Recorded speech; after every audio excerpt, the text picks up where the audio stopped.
Isang pagpalang hapon sa ating lahat mga kagimat. Ito na naman si Loy Agimat Itito. Mayroon na naman ipapakita sa inyo mga kagimat na aking hawak na mga kakaibang bato mga kagimat.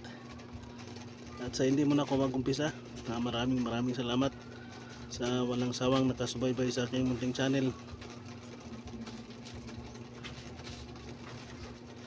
At big shout out sa lahat ng aking mga kapwa multi hunters, hunting heroes, hunting heroes. Isang mapagpalang hapon sa ating lahat mga kagimat. Ang ipapakita ko mga kagimat ay ang aking red egg stone o pulang bato mga kagimat na itlog. Ito mga kagimat, yan o. Yan. Ito ang pulang itlog mga kagimat. Yan mga kagimat.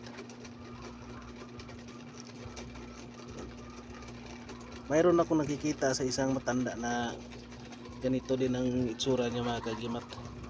Pulang itlog mga kagimat. Pero yung akin ito ay matagal na sa akin mga kagimat. At ito ay tinatago ko mga kagimat. Kasi ito ay ginagawa kong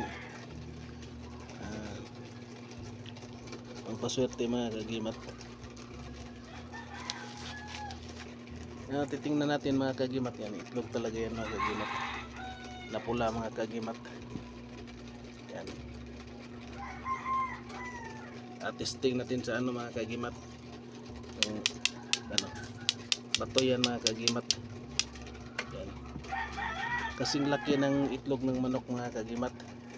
Pero yung kaibahan yung kay tatay, sa kanya parang malaki, parang sapato yun sa kanya mga kagimat.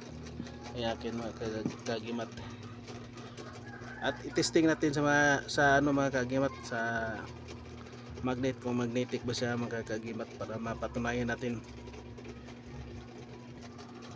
Ay i-testing natin mga kagimat sa magnet, kung magdikit ba siya sa magnet. Ito yung magnet natin mga kagimat. Itong magnet ito ay malakas, ito talaga magdikit.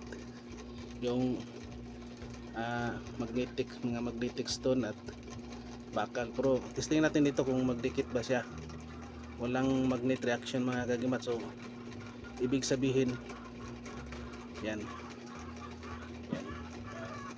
hindi siya magnetic. So maganda ito mga kagimat. Yan, ginagawa kong mga kagimat, pang paswerte mga kagimat. Yan. Mayroon akong nakikita yung kay tatay pero malaki yung sa kanya mga kagimat. At ito yung itlog ko ng mga kagimat, ang alimukon na binabalot ko na sila sa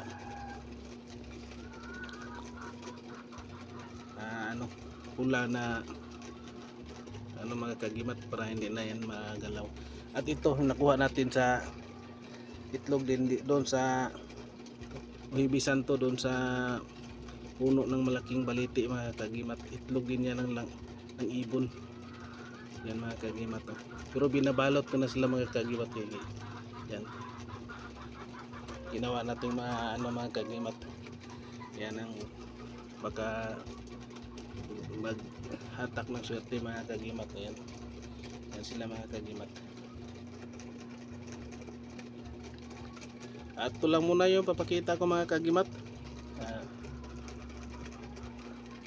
Yan, pulang itlog na bato mga kagimat.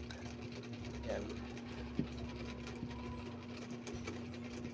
tama yung sinasabi ng iba na yung mga mutya dapat hindi ipakita kung tunay. Pero yung sa akin lang, ito ay pinapakita, kay pinapatunayan ko na mayroong mga mutya na talagang ganito ang itsura mga kagimat. Kasi iba yung ginagawa ng tao, man-made o sa kalikasan talaga. Yan ang itsura. Yan, kalikasan talaga yung mga kagimat. Di mo yan mga kagimat. At yung sinasabi nilang ba't ibibinta kung tunay, kasi yung iba mga hunting heroes, mga multi hunters, kaya nila nabigay sa iba kahit legit tunay yung mutya, kasi yung pangangailangan talaga na financial problem talaga mga kagimat, kaya kahit tunay nabigay sa iba, kasi yung ibang mga tao din marunong din mag-aura kung tunay o hindi mga kagimat, kasi tinitesting din before nila kunin mga kagimat. Yung akin for viewing lang ito mga kagimat, yan para pang ano lang mga kagimat, pang pakita ko lang sa inyo kung anong tunay talaga. At maraming salamat and thank you for watching, and God bless sa ating lahat mga kagimat.